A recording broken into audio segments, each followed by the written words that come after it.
우리 조상들은 이 산에서 예배하였는데 당신들의 말은 예배할 곳이 예루살렘에 있다 하더이다.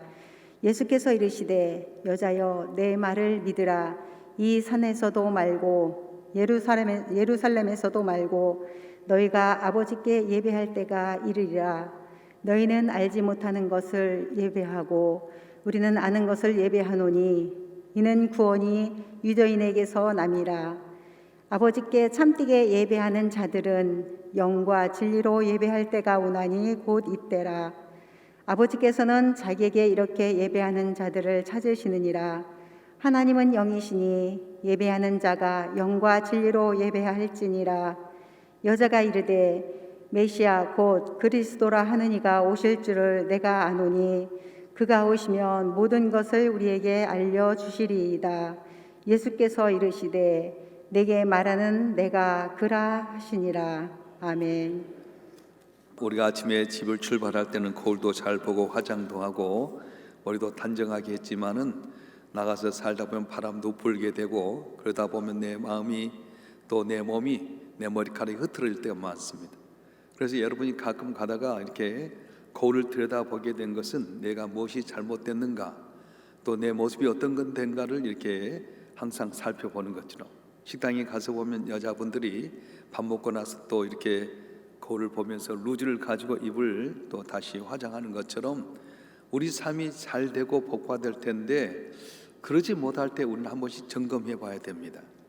왜 우리 삶 가운데 이런 고난이 왔는가? 왜 우리 삶 가운데 이런 어려움이 왔는가? 우리가 한번 비춰보면서 잘못된 것은 고쳐야 되겠고 무너진 것은 회복해야 되겠고 또 주께서 원하신 귀한 삶을 살아가기 위해서 우리가 어떤 길을 찾아야 되는가를 살펴봐야 됩니다. 그래서 우리는 지금 하나님께 집중해라, 하나님과의 관계를 회복해라, 그리고 첫사랑을 회복해라, 그리고 진정 믿음을 회복해라. 하나님께만 집중하고 주님 바라봐야 할 텐데 마음이 나눠지기 때문에 무리를 걷는 기적이 있었지만은 마음이 나눠지고 다른 것 보게 되면 무리에 빠지게 된 것처럼 우리 삶 가운데 고난이 있을 때 어떻게 회복해야 될 것인가를 말씀해 드렸습니다. 다시 오늘 원고를 보겠습니다.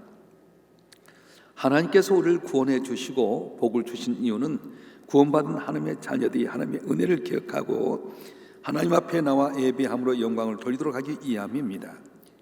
우리 그리스도인의 신앙생활에 중요한 여러 가지 요소도 있겠지만 그 가운데 가장 핵심적인 것은 바로 예배라고 할 수 있습니다. 우리가 주중에 공적인 예배 시간만 하더라도 얼마나 많은 예배가 있습니까? 매일 새벽 기도회, 수요 예배, 구역 예배, 주일 낮 저녁 예배 등등 이렇게 많은 예배 시간이 있는 이유는 예배가 하나님을 경외하는 방법 중 가장 좋은 방법이며 무엇보다도 하나님께서는 우리 예배를 기뻐 받으시기 때문입니다. 그러면 예배는 하나님께 드린 것이기 때문에 어찌 되었든지 하나님께 받으시는 예배가 되어야 합니다.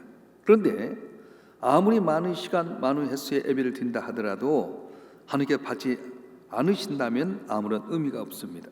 우리가 잘 아는 가인과 아벨의 제사를 통해 보듯이 똑같이 하나님께 제사를 드렸지만 하나님께는 가인의 제사를 받지 않으시고 아벨의 제사만 받으셨습니다. 이건 뭘 의미합니까?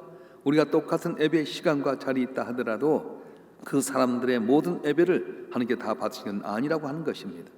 우리는 잘 드렸다고 할지라도 하나님 받지 않으시는 잘못된 예배가 있고 우리가 힘들지만 하나님 기뻐하시는 받으시는 예배가 있습니다. 우리가 예배를 잘 드리면 우리의 신앙과 삶이 살아나지만 예배를 잘못 드리면 우리의 영혼이 침체되고 시험에 듭니다. 솔로몬은 1천 번제를 드린 후에 하나님을 만나서 전무후무한 지혜의 복을 받았고 엘리야가 제단을 쌓을 때 하나님은 그에게 불로 응답하셨으며 3년 반 동안 계속되던 가뭄을 멈추게 하시고 단비를 주셨습니다. 그러나 사울왕은 하나님께 제사를 드렸지만 하나님의 말씀대로 제사를 드리지 않아서 버림을 받았습니다. 구약시대 예배는 필수 제물을 드려야만 했습니다. 그런데 그 시대도 의미 없는 제물은 하나님이 거절하셨습니다. 그걸 내가 받겠느냐 하셨고 요구한 적이 없다고 하셨으며 마당만 받고 가는 그런 예배는 실현이 다시는 제물도 가져오지 말라고 하셨습니다. 이처럼 예배에 대해 부정적인 말씀이 많이 있습니다. 시편 40편 6절이요 주께서 내 귀를 통하여 내게 들려주기를 제사와 예물을 기뻐하지 아니하시며 번제와 속죄를 요구하지 아니하신다 하신지라. 아멘. 저를 보세요.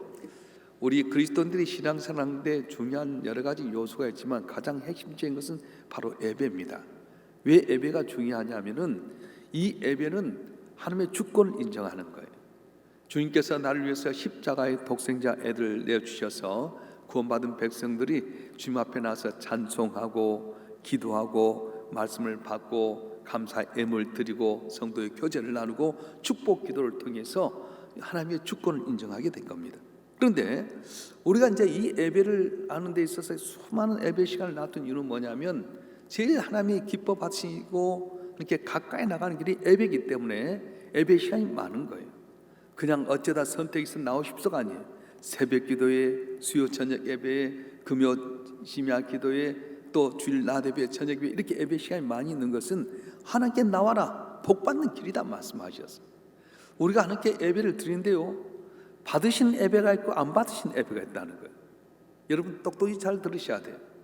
우리가 나와서 예배 드리고 나면 다 내 마음은 카타르시처럼 내가 찬송 부르고 눈물 흘리고 예물 드리고 됐다 그렇게 돌아가지만 받으신 예배가 있고 안 받으신 예배가 있다는 거예요.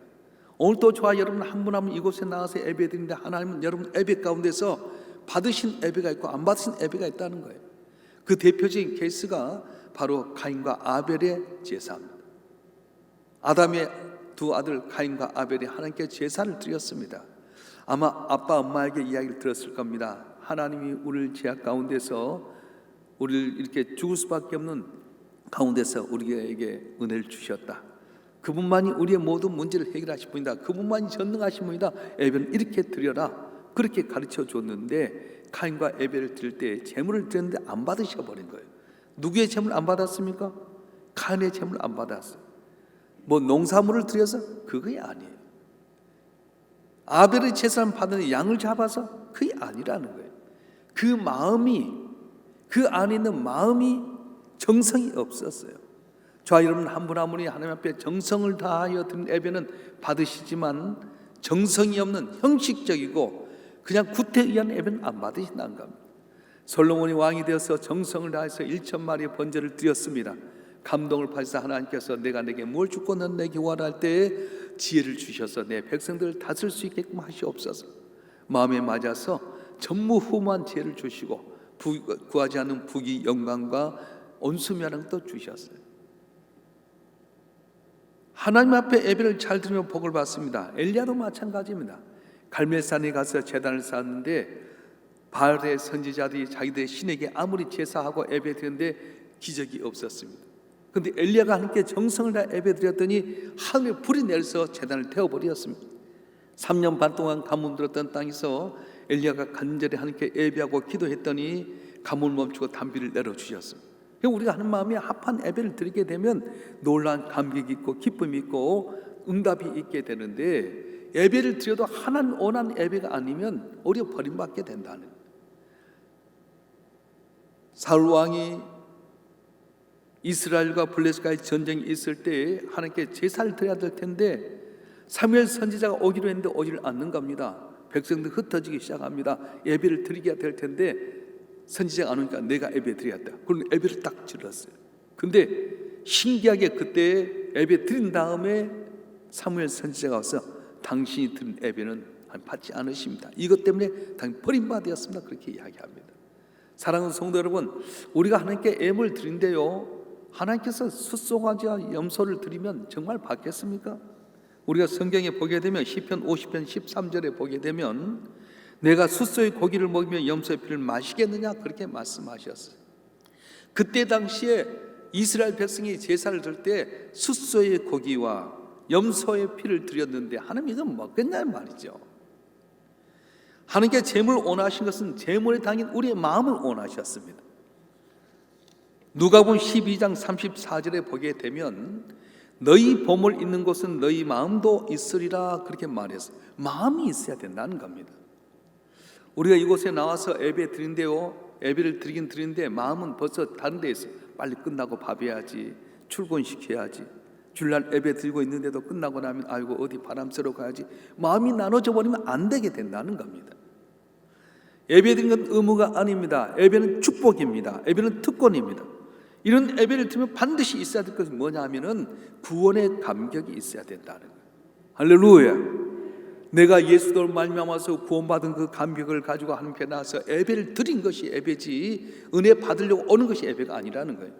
많은 사람 착각하게 됩니다. 그래서 한창 여의도 순복음교회가 부흥하게 될 때에 교회에서 장로님인데 권사님인데 안수지사님인데 자기 교회에서 예배 드리고 나서 여의도 순복음교회를 갔어요. 그러니까 한번 물어봤답니다. 뭐하러 또 거기 갑니까? 우리 교회는 은혜가 없어. 여의도 순복음교회 은혜 받으러 가야지. 여러분, 예배는 내가 은혜 받으러 간 것이 아니라 내게 베푼 하나님의 은혜를 기억하고 감사하기 위해서 가게 되는 거예요. 오늘 또 새벽 기도에 나온 이유가 무엇입니까? 은혜 받으러 온 것 아니에요. 은혜를 받기보다는 내게 베푼 하나님의 은혜, 죄로 말미암아 영원히 죽을 수밖에 없었던 나를 위해서 하나님께서 아들 예수를 십자가에 못 박혀 죽기까지 가장 처절한 그 십자가 형상에서 엘리 엘리 라바 사박다니, 나의 하나님 나의 하나님 어찌 날 버리시냐 하는데도 외면하면서까지 나를 구원해 주신 그 하나님께 감사함으로 나와서 예배드리는 것이 바로 예배라는 거예요. 이렇게 예배드릴 때 감동이 있습니다. 집중하면 은혜가 있게 됩니다. 할렐루야. 제가 이제 스타벅스를 갔는데요. 여러분, 스타벅스는 지금 이제 거리 제한이 있어서 뭐 다 치워놓고 있지만 스타벅스는 좀 자리가 좀 있잖아요. 제가 이제 친구 목사님과 만나기로 했는데 미리 가서 기다리는데 옆에서 젊은 두 청춘 남녀가 이야기를 하는데 둘이 서로 사랑을 속삭이는 거예요. 가만히 뒤에 있는데도 이야기가 들려니까 픽픽 웃고 제가 그렇게 들렸어요. 다 들리잖아요. 근데 친구 목사님 와서 어떻게 잘 있었어요? 애들은 어쩐가? 교회는 어쩐가? 이렇게 하다 보는데 스타벅스의 음악 소리 얼마나 큽니까? 근데 신기한 것은 그렇게 하다 보니까 이 사람들 이야기 안 들리더라고. 조금 전에는 청춘 남녀의 두 사람의 연애한 사람이 이야기한 소리가 다 내게 들려가지고 웃기도 하고 아이고 속으로 철딱선이 없다 그랬는데, 친구 목사 만나서 애들이 어쩌냐, 목회는 어쩌냐, 잘 있었냐 이야기하고 음악 소리가 들린데도 전혀 다른 사람 소리가 안 들리더란 거예요. 그렇습니다. 예배는 집중하는 겁니다. 하나님께 집중하는 겁니다. 할렐루야. 우리가 여기 십자가를 걸어놓은 이유가 뭡니까? 폼으로 걸어놨습니까? 아니에요. 십자가를 바라볼 때마다 나를 위해서 하나밖에 없는 내 아들을 나를 위해서 주시고 영원히 저주받아 죽을 수밖에 없는 우리가 주님 때문에 살아났다 구원받았다는 감격을 가지고 감사하고 찬송하고 영광을 돌리기 위해서 예배드리게 된다는. 그러면 마음이 열려지게 되면요, 말씀이 잘 들어오잖아요.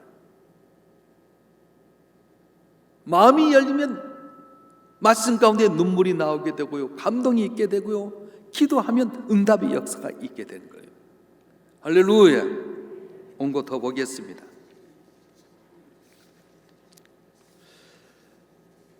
그래서 중요한 것은 하나님께서 원하신 예배가 있는데 무엇입니까? 영과 진리로 드린 예배입니다. 그리고 하나님은 그렇게 예배하는 사람들을 찾으십니다. 요한복음 4장 23절 24절 말씀이요, 시작. 아버지께 참되게 예배하는 자들은 영과 진리로 예배할 때가 오나니 곧 이때라. 아버지께서는 자기에게 이렇게 예배한 자를 찾으시느니라. 하나님 영이시니 예배한 자가 영과 진리로 예배할지니라. 아멘.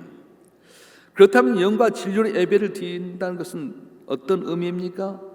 영으로 드린 예배란 하나님의 영과 나의 영이 만난 예배입니다. 다시 말하면 예배의 주인공 되신 하나님께서 그곳에 영으로 임재하시기에 우리가 하나님을 경배하고 간절히 사모하는 마음을 가지고 영으로 드린 예배가 되도록 준비해야 된다고 하는 것입니다.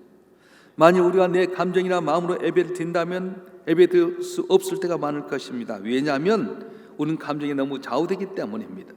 어떤 분은 내가 지금 예배드릴 기분이 아니라 하면서 예배에 빠지기도 합니다. 만일 우리 감정으로 드린 예배라면 그럴 수 있습니다. 하지만 하나님께서 우리 감정이나 기분에 좌우되는 예배를 말씀하지 않으셨습니다. 영으로 예배를 드리라고 하셨습니다. 그 다음은 진리로 예배드리라고 하셨습니다. 진리가 무엇입니까? 예수님 자신이 곧 길이요 진리요 생명이라고 하셨습니다. 예수님이 진리이십니다. 예수님의 십자가 주심으로 인해 우리가 제사함을 받고 구원받았습니다. 이것이 진리입니다. 그러므로 예수님 없는 예배, 십자가 없는 예배는 있을 수가 없습니다. 우리가 예수님을 생각하면 하나님께 경배하지 않을 수 없습니다. 이렇게 영과 진리로 예배 드리면 하나님께서는 바로 그곳에 임재하시고 그런 예배적에 복을 주십니다. 할렐루야. 이렇게 영과 진리로 예배를 드리면 어떤 일들이 일어나게 됩니까? 놀랍게도 구원의 감격이 일어나고 하나님의 도우심과 인도하심에 대한 감사가 나오며 말씀을 듣을 때 감동이 되고 죄로 인해 통회하며 회개의 눈물이 흐르게 됩니다. 그리고 찬송을 불러도 감동이 되고 기도가 은혜가 됩니다. 응답이 있게 됩니다. 왜입니까? 영으로 드리기 때문입니다. 이스라엘 백성들이 위기 가운데 미스바에 함께 모여서 제사 드릴 때 기적이 일어났습니다. 마가의 다락방에서 함께 모여 전심으로 예배할 때 성령이 임했습니다. 이처럼 모이게 힘쓰시길 바랍니다. 영과 진리로 예배 드리시길 바랍니다. 예배가 회복되면 모든 것이 회복이 되게 됩니다. 할렐루야. 저를 보세요. 영으로 예배를 드린다. 영과 진리로 예배를 해라. 그런 사람을 하나님이 찾으신다 말씀이에요. 영으로 예배 드린다고 하는 의미는 뭐냐면 하나님은 안 보이시잖아요. 영이시면 내 영과 하나님의 영이 만나서 거기에서 스파크가 일어나게 된 거예요. 쉽게 표현하면 영으로 드린다는 예배는 우리가 이제 부모님이 살아계실 때는 생신을 할 때에 신상 차려드리지만은 돌아가시고 나면 제사상을 드리잖아요. 그런데 생일상과 제사상의 차이가 있습니다. 생일상보다 오히려 제사상이 더 음식이 많고 더 풍성할 때가 있습니다. 그런데 차이는 어디 있느냐? 생일상에는 살아계신 아버지 어머니가 있는 반면에 제사상에는 주인공인 아버지 어머니가 없다는 거예요. 그래서 생일상에는 기쁨이 있습니다. 감사가 있습니다. 웃음이 있습니다. 제사상에는 슬픔이 있습니다. 기쁨도 웃음도 없습니다. 이유가 무엇입니까? 주인공이 없어졌다는 거예요. 바로 우리가 영으로 드린 예배는 바로 그렇습니다. 살아계신 하나님이 이곳에 임재하시게 되고 임재하신 하나님 앞에 내가 그분을 향해서 집중해서 예배를 드리는 것이 바로 영으로 드린 예배다. 그렇게 말씀하는 거예요. 할렐루야. 우리가 신학대학에 다니면 또 일반 대학에서 기독교 미션 스쿨에 다니게 되면 반드시 채플에 참석하게 됩니다. 근데 채플에 참석하게 되면 출석 카드를 내거나 기독교 학교 같은 경우는 그 교회 나가서 담임 목사님의 주보에다가 사인을 받아와라 그렇게 해요. 그래서 우리 교회도 이렇게 일반 크리스천 학교에 다니는 학생들이 저한테 와서 우리 교회 주보에다 내 사인을 받아갈 때가 있어요. 그때 예배는 뭐냐면 예배당에 나서 예배를 드린 것이 바로 예배 드린 거예요. 일반적인 예배는 바로 그렇습니다. 그런데 하나님의 생각은 다릅니다. 예배 시간이 아무리 좋은 옷 입고 많은 돈을 드리고 찬송하고 설교가 있었음에도 불구하고 내 마음속에 하나님에 대한 집중하지 아니하고 감사가 없으면 그건 예배가 아니라는 거예요. 우리가 주 앞에 예물 드린다고 해서 하나님께 그걸 받으시겠어요? 내가 든 돈을 하나님께 그걸 갖고 어디 슈퍼마켓 가서 사서 드시겠어요? 호텔 가서 쓰시겠어요? 아니에요. 물질이 있는 곳에 마음이 있는 거죠. 하나님 마음, 하나님께 대한 그 마음을 보신다는 거예요. 그래서 영으로 예배를 드린다고 하는 것은 하나님이 주인이시다, 이곳에 계신다는 확신을 갖고 있고요. 진리라고 하는 건 뭐냐면 예수님이 진리예요. 길이요 진리요 생명이신 주님, 십자가에 못 박혀 돌아가신 그분이 다시 살아나시고 구원하셨다고 하는 이것이 진리예요. 그래서 교회는 십자가가 없으면 아무것도 아니게 된다는 거예요. 믿습니까? 여러분이 예배 드릴 때 제일 중요한 건 영과 진리. 이곳에 하나님이 살아 계신다. 보이지 않지만 이곳에 주님이 계신다. 그래서 믿음이 없이는 하나님을 기쁘시게 하지 못하나니 하나님께 나는 반드시 그가 계신 것과 자기를 찾는 자들에게 상 주신 이심을 믿어야 할지나 말씀하셨습니다. 그래서 우리가 이곳에 예배 드릴 때마다 하나님이 이곳에 계신다는 거예요. 다 보고 계신다는 거예요. 여러분 모르지만 여러분 마음속 깊은 곳까지 헤아리신다는 거예요. 그래서 우리가 이곳에 와서 하나님이 계신데 우리는 어떻게 해야 되냐? 십자가를 바라보면서 주님께 날면서 십자가에 못 박혀 주님이 사랑하셨고 죽었다가 3일 만에 살아나셨고 부활 승천하셔서 날면서 기도하실 때 오늘 또 보이사 성령을 통해서 우리와 함께 하신다. 이걸 믿고 예배 드리라는 거예요. 그렇게 되면 어떻게 됩니까? 집중하게 되잖아요. 말씀을 들어도 귀가 쏙쏙 들리게 되고요. 그래서 예수님께서 비유를 말씀하실 때 10분인 비유를 할 때 뭐라고 이야기하냐면 길거 같은 밭, 돌짝밭, 가시밭길, 옥토밭 4개 이야기를 했어요. 시의 문제가 아니라는 겁니다. 우리가 마음을 활짝 열고 주님께 집중하고 주님이 이곳에 계신다, 예수님 날 십자가에 못 박혀 죽으셨다가 살아나신 그분의 은혜에 감사하면서 주님만이 이 예배의 주인이다 하고 예배를 드리게 되면 찬송 불러도 눈물이 나게 되고요, 말씀을 드려도 아멘 하고 받게 되게 되고요, 예물 드려도 정성을 다하게 되게 돼요. 근데 우리는 교회 나와서 예배 듣던 생각이 찬송을 불러도 감동이 없고, 설교를 들어도 평가하고 오늘 목사님 설교가 너무 기네, 아이고 오늘은 예화가 너무 재미있네, 이런 것만 생각하고 평가하지 안 한다는 거예요.